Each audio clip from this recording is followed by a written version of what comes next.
반갑습니다. 녹색정의당 김수영 선임 대변인입니다. 네 가지 브리핑을 준비해 왔습니다. 첫 번째입니다. 민주주의의 심장 광주, 이런 후보는 안 됩니다.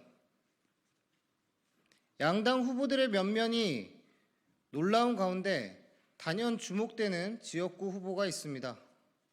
민주당 광주 서구을 양부남 후보입니다. 녹색정의당에서는 오늘 11시 전세 사기 피해자분들의 입당식이 있습니다. 반면 1,000억 원대 전세 사기범의 변호를 맡았고 수사무마를 대가로 도박 사이트 운영진에게 돈을 받았다는 의혹으로 수사받고 있는 검사 출신 전관 변호사가 양부남 후보입니다. 2억 2,800만 원의 검찰 특활비를 연말 잔치 등으로 유용했다는 의혹도 있습니다.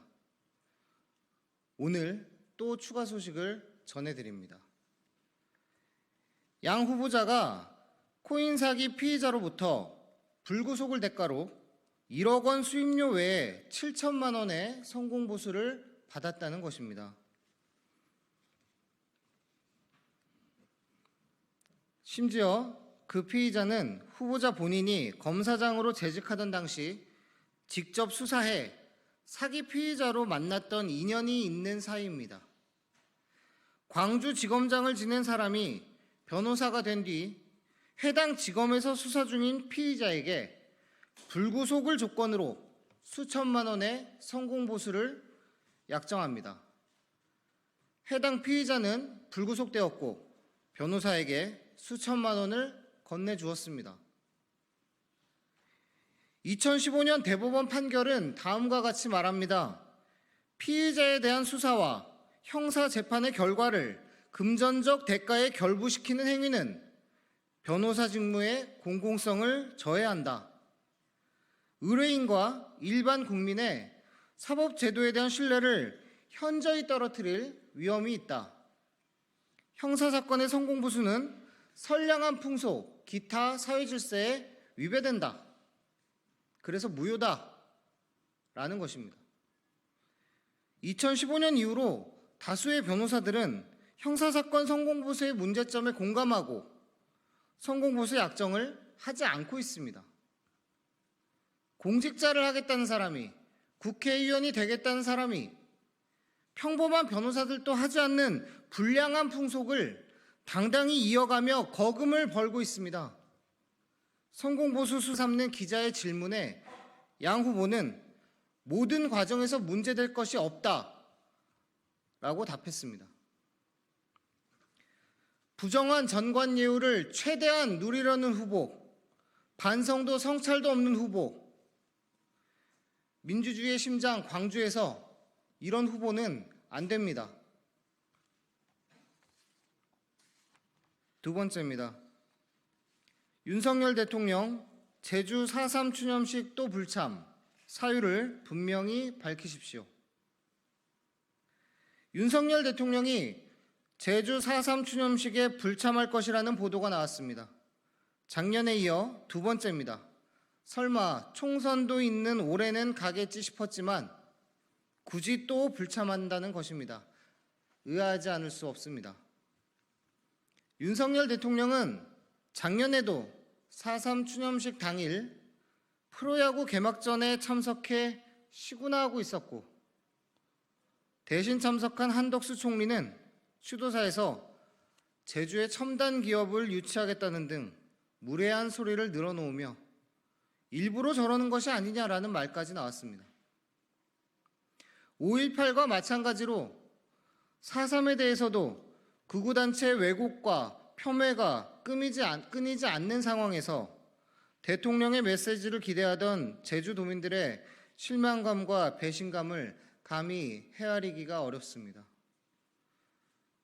대체 왜 이렇게까지 4.3을 피하는지 윤석열 대통령은 그 사유를 분명히 밝히십시오.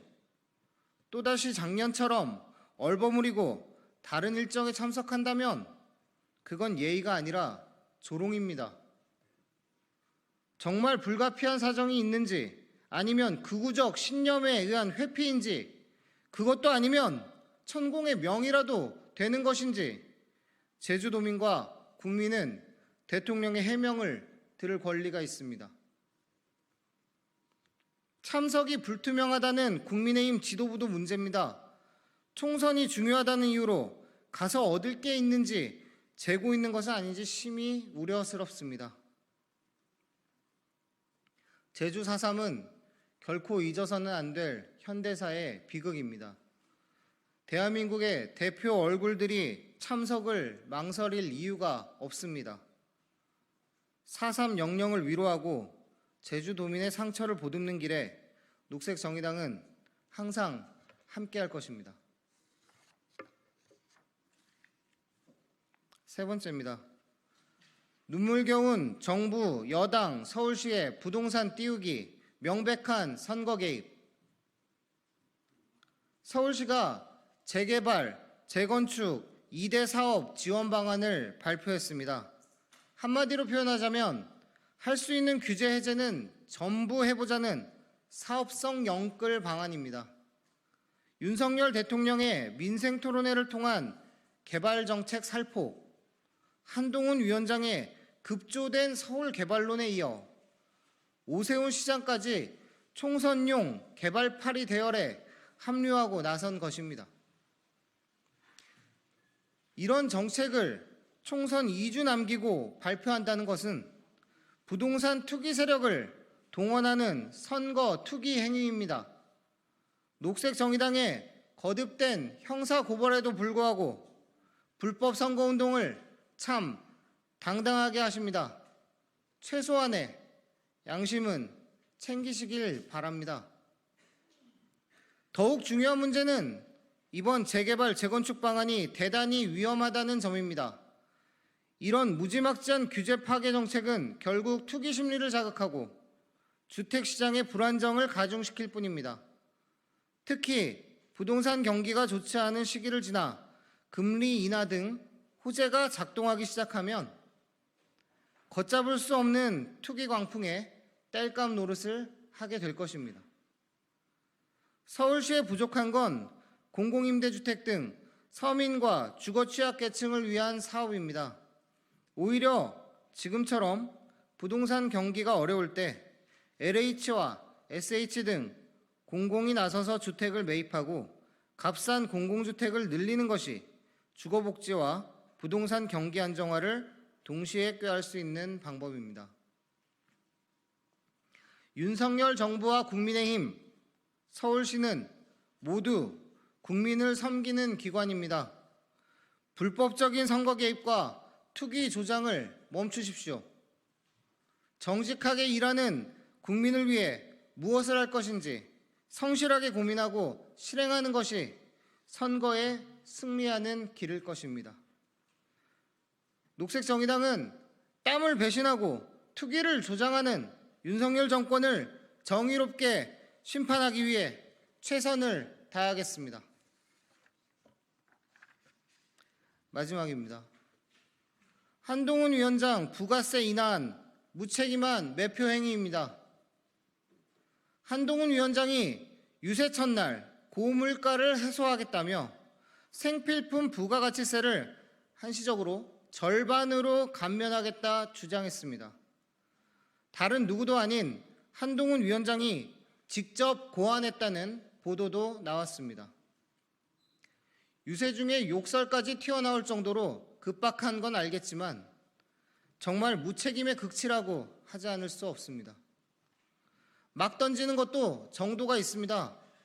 대한민국 부가세율은 세계적으로도 가장 낮은 수준이며 세율 인하에 따른 물가 하락 효과 역시 논쟁적입니다.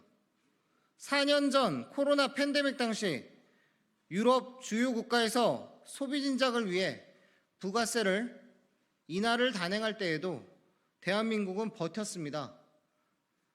부가세 내리면 당장은 박수 받을 줄 몰라서 안 한 게 아닙니다. 미래에 큰 대가를 치러야 하기 때문입니다. 6개월만 해도 5천억입니다. 세수는 계속 줄어드는데 정부 여당이 아무 대책 없이 주구장창 감세만 외치고 있으니 이게 무책임한 매표 행위가 아니고 무엇입니까? 세금 깎아주기로 국가 재정이 거덜나고 있습니다.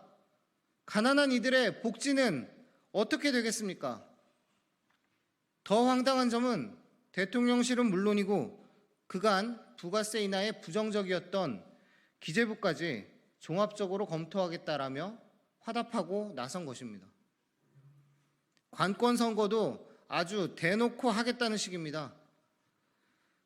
국민이 정치를 혐오하게 되는 이유가, 그 근본적인 이유가 바로 이런 무책임한 정치 행태 때문입니다.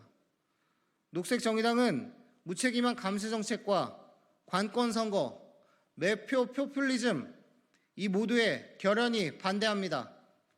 녹색정의당은 책임 정치의 정도를 지키면서 윤석열 정권을 정의롭게 심판하겠습니다. 감사합니다.